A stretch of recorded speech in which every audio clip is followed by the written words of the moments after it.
place for 8 tribes. All these women are in traditional Vietnamese tribal clothes. My new friend from Korea. What do you think about Habarovsk? I'm shy guy. Then we finish here, we go back to the by the stair, go here, then we go back. Let's have a look.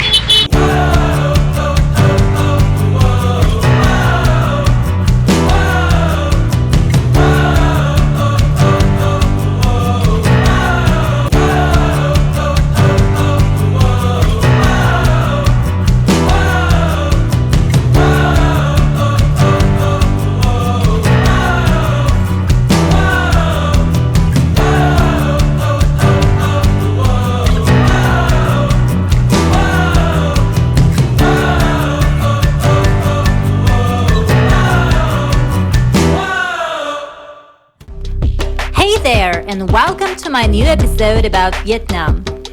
Subscribe my channel now to be updated about new video releases. I went to Sapa for 2 days in the end of my Vietnam journey. Watch my other Vietnam episodes as they are very interesting. Click this link above. Here, particularly in Sapa place, it's a place for 8 tribes. So people live here quite distant from the civilization, and they have their own lifestyles, which is quite interesting to see in real.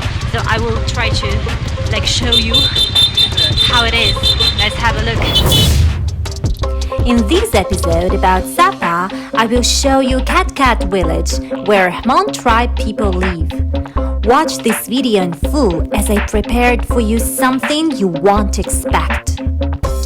Have you heard about Sapa before? I bet yes, if you are into hiking with gorgeous views. It's the premier trekking base of Vietnam, growing more and more popular each day. Sapa is known for its beautiful, iconic terraced rice paddies, the highland tribes, and for housing the tallest peak in Indochina, Mount Fansipan.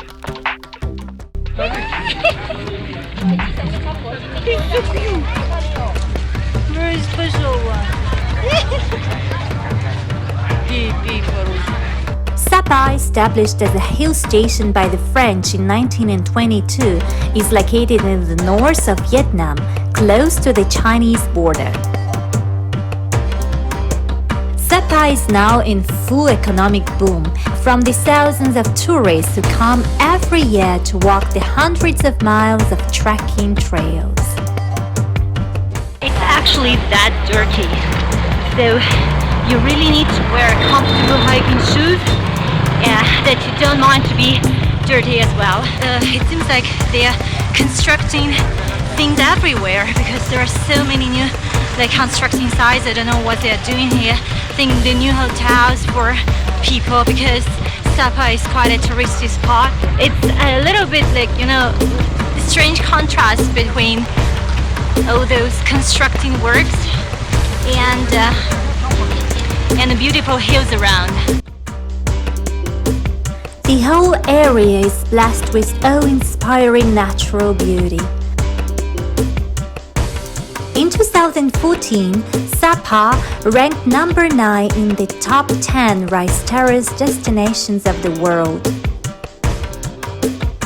So we are arriving to a Cat village, a local tribal village. I'm not sure I will be able to actually film locals very closely because I think it's prohibited, but I will try to show you just a little bit.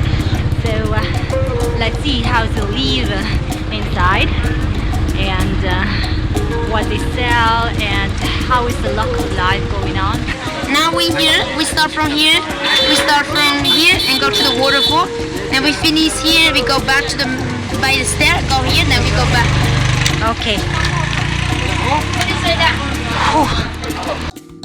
Cat village lies about 3 kilometers from Sapa town. At a normal pace trekking, it takes you only 30 minutes on the trail. This village was formed in the 19th century after various ethnic Hmong and Dzao families came together from other mountainous areas in northern Vietnam. yeah, it's a nice village. Locals trying to sell souvenirs and quite pushy.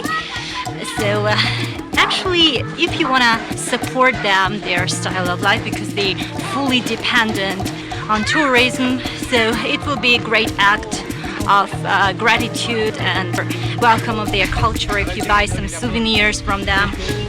But if you don't want to, you don't have to.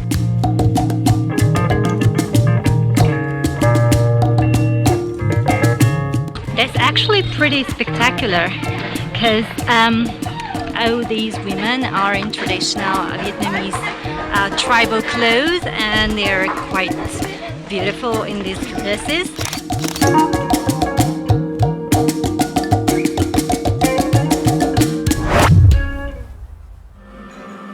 Traveling in Cat village, you will be delighted witnessing the daily activities of the locals while they are weaving, carving, making farm tools and crafts.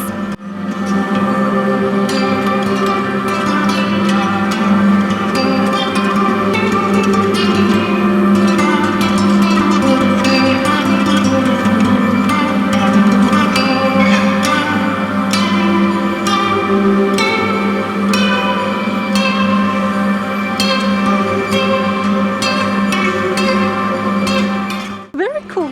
Look, it's snow. So cute. You're not Russian. No, not really. Not Khabarovsk really. is so cold. Actually, what do you think about Khabarovsk? My new friend from Korea. Uh-huh. What do you think about Khabarovsk? I'm shy guy. Really, what do you think about Khabarovsk? Khabarovsk is very cold. Khabarovsk is a city where I was born, and I have a wonderful video about it. If you want to know more about me, you can watch a video about my hometown. Click this link above to start watching.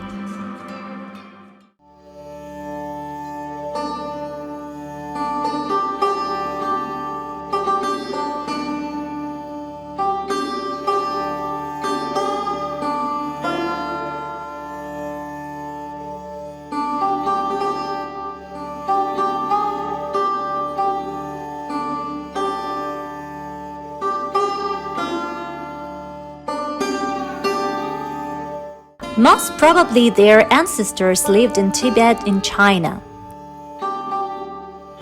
The Hmong have a powerful urge to remain independent.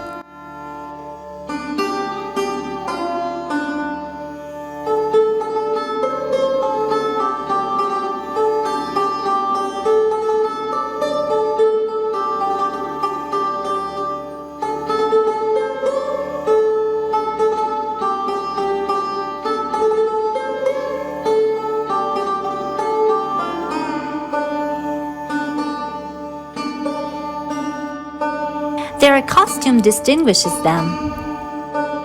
Their women wear their hair in a band and wear dark blue and white pleated knee-length skirts with embroidered borders. The men wear a black or dark blue jacket without collar and have white sleeves and cuffs. Both women and men wear a lot of jewelry made of silver.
When I was walking there before the sunset, all this place looked somehow medieval and like it was out of the movie. And I made a striking parallel between the Netflix Korean series Kingdom. Do you find the setting similar?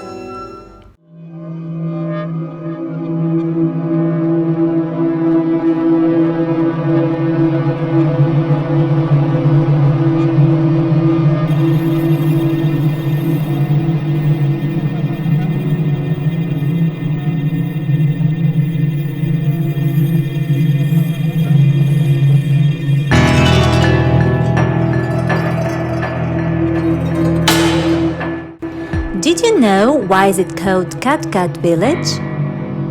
In the early 20th century, the French have discovered and made this land become a resort for officials.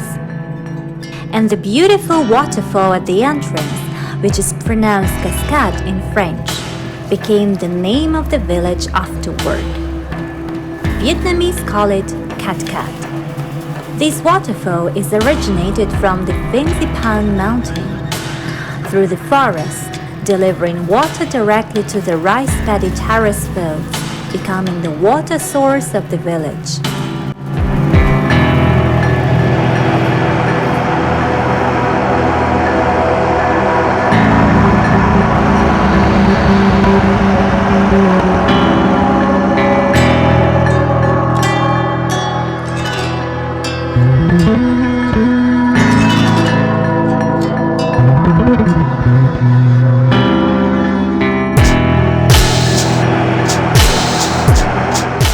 Throughout the trail, you will see how people have used the flowing water to their advantage.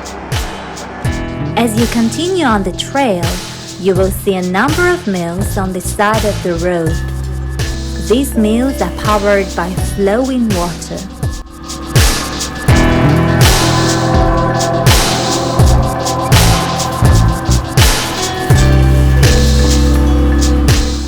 In Sapa, corn wine and rice wine is popular. To make wine, corn is boiled in hot water for a long time. The wine is usually poured into recycled water bottles and sold in markets for cheap prices. The wine is often referred to as happy water.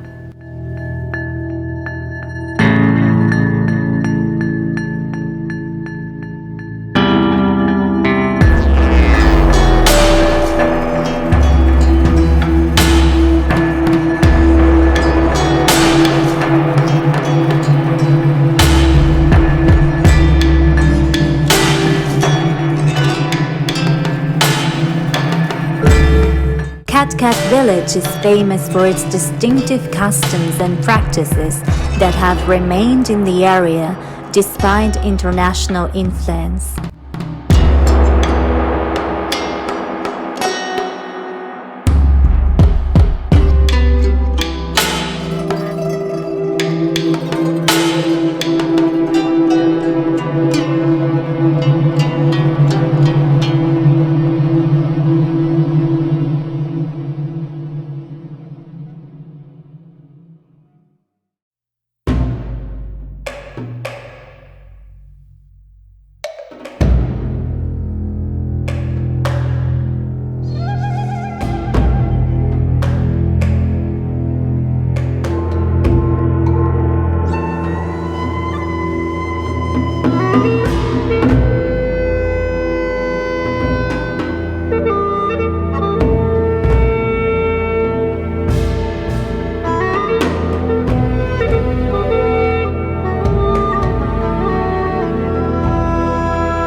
The Hmong Hill tribe people believe in a mixture of animism and shamanism with ancestor worship.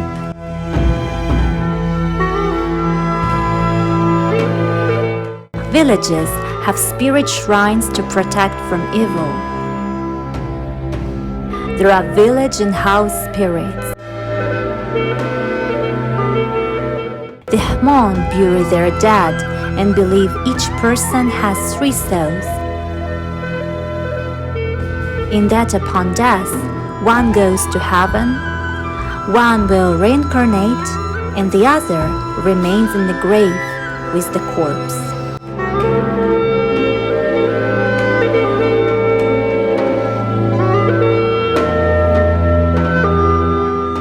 Guys, I'm in the city center of Sapa city, near the lake.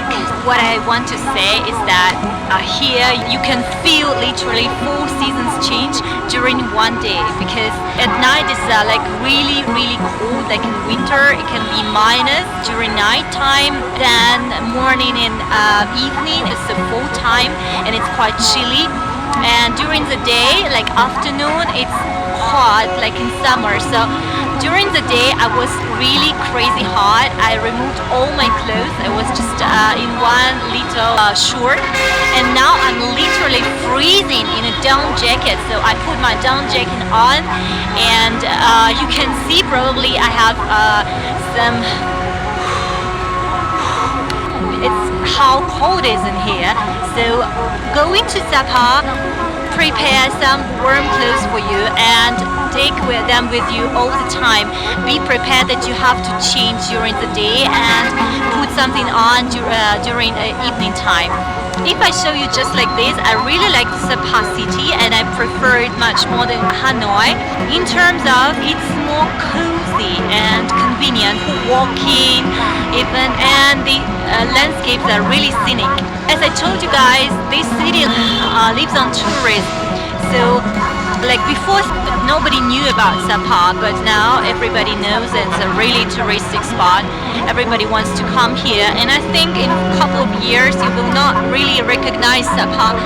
I think developing tourism here has one maybe big drawback, is that the city is losing its national heritage, losing its culture. Otherwise, I'm going to my hotel.